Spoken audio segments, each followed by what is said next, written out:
This AEW star wants CM Punk to make a return, and AEW have made a major announcement. But first, former AEW Women's World Champion Thunder Rosa made her return this past AEW Dynamite, something most people would have missed. Despite not appearing in the ring or in an angle, Rosa was present on the Spanish language commentary team, this according to the Wrestling Observer newsletter. She's been out of action since August 2022 due to a back injury, issues that she's undergone surgery to deal with. Whilst we don't know exactly when she'll be back in action, Rosa did recently reveal in an interview on Steve's Wrestling Journey that she's taken acting classes in order to improve her promo work. Next, we have an update on the health of WWE Hall of Famer Jerry the King Lawler, who was taken to hospital on Monday following a medical episode whilst at his condo in Florida. It's since been revealed that Lawler suffered from a major stroke and was found on the driveway of his Fort Myers home before he was rushed to the hospital. Via a statement issued to his official Twitter page, it's been revealed that Lawler is now out of intensive care, with him set to return to his home, and the statement reads,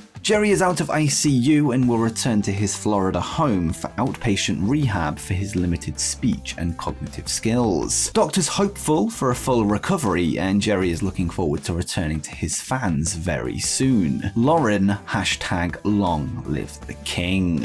There appears to be heat between All Elite Wrestling and one of their international partners, Lucha Libre AAA, with the two companies having worked together since the inception of AEW. According to the Wrestling Observer newsletter, the issue stems from when FTR dropped their AAA tag team titles to the WWE-bound Dragon Lee, which then led into a promo announcing the WWE news. And the Observer notes, "Whether anything comes of this or not, the hope is to have either Kenny Omega or Kota Ibushi to challenge El Hijo del Vikingo for the AAA Mega title at one of the Triple Mania shows. Getting Omega is tricky because it has to come through AEW, and there are issues because of how the Dragon Lee and Dralistico win over FTR in Acapulco in December went down, with FTR losing and then immediately in the ring Dragon Lee saying that he had signed with WWE, and WWE having a story ready for ESPN on Lee signing and getting footage of the scenario and releasing it on social media, with Lee having beaten one of AEW's top tag teams. Tony Khan did know in advance that Lee was going to WWE because he had been negotiating with Lee at the same time.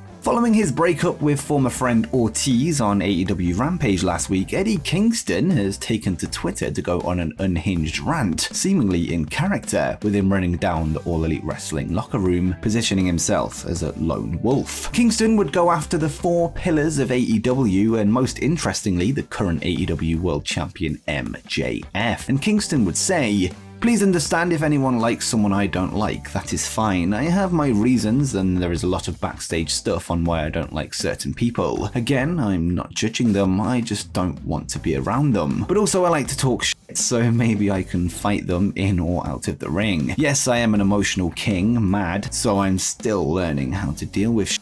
But again, when Tony is done protecting certain pillars, let's see if they are as great as he thinks." Again, folks, there is a lot of inside baseball you don't need to know, so just watch the shows and understand I truly and honestly will do whatever the fuck I want and force certain cowards in wrestling to make a move or get the out of the way, again when they are done being protected. I stretch one pillar, granted I lost, surprising I know, but at this point in my career I just want to fight.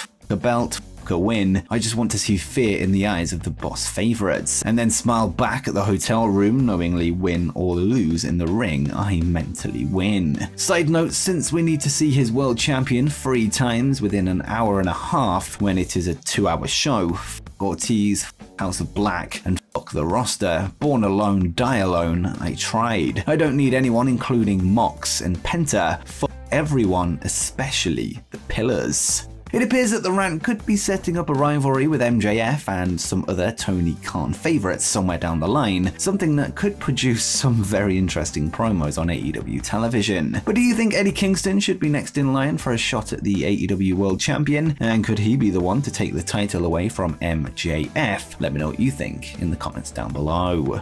In a recent news video, we discussed a trademark application by Matt Cardona for the term Zack Ryder, his former WWE name, this after the company let their own trademark expire. Speaking with Jason Powell on the Pro Wrestling Boom podcast this week, Cardona would provide an update on the situation, with him revealing that WWE were willing to take him to court were he to proceed, and Matt would say, WWE did let the Zack Ryder trademark lapse. I applied for it knowing there was a chance they could fight it, and they have, so that's it. I'm letting it go. It would have been cool to do a cinematic Matt Cardona versus Zack Ryder match. It's not going to happen. I'm not going to fight because at the end of the day, it's their intellectual property. They would win if we ever went to court over it. I tried, they fought it, so that's it. I'm backing down. Zack Ryder is dead in my opinion. It's all Matt Cardona, but I did want to own the intellectual property of Zack Ryder, for instance, to do that Matt Cardona versus Zack Ryder cinematic match. For instance, I have my own toy company, Major Bendy's. It would have been cool to make a Zack Ryder versus Matt Cardona 2-pack and stuff like that.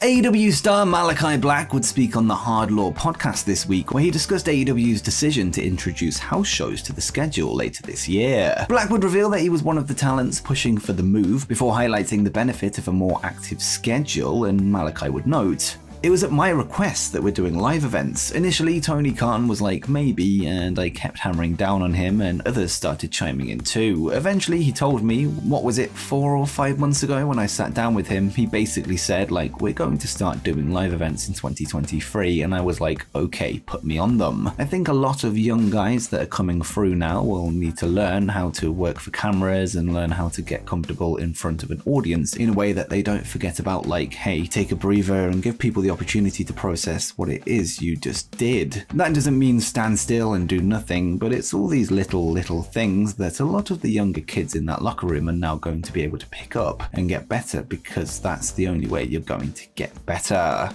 And speaking of members of the House of Black, this week Brody King would react to the potential AEW return of CM Punk, with the feelings split on if he should come back to the company. Well, King made his feelings clear when he liked a tweet in support of the Second City Saint, and the tweet would read, "My toxic trait is I don't think CM Punk did anything wrong and should come back the conquering hero." Punk and King do appear to be real-life friends, with a photograph emerging of the two together outside a Target recently, leading to speculation that Punk was in fact in and around the scene of the LA Forum episode of Dynamite, something that is yet to be confirmed. Either way, Dave Meltzer would take to Wrestling Observer Radio this week to reveal CM Punk is just a few months away from being ready to get back in the ring, but whether that happens or not is anyone's guess. Yesterday, AEW and ESPN announced that they are linking up to bring All Elite Wrestling television to the Oceania region, with the sports broadcaster securing exclusive rights to air Dynamite and Rampage in Australia, New Zealand, and the Pacific Islands starting February 16th. The shows will air on Thursday and Saturday respectively, with shows then becoming available on demand after the fact. The statement from both companies would also confirm that through ESPN, fans will have access to all of AEW's quarterly pay-per-view events on a delay. And before you go, make sure you check out my prediction for every superstar removed from WWE 2K23.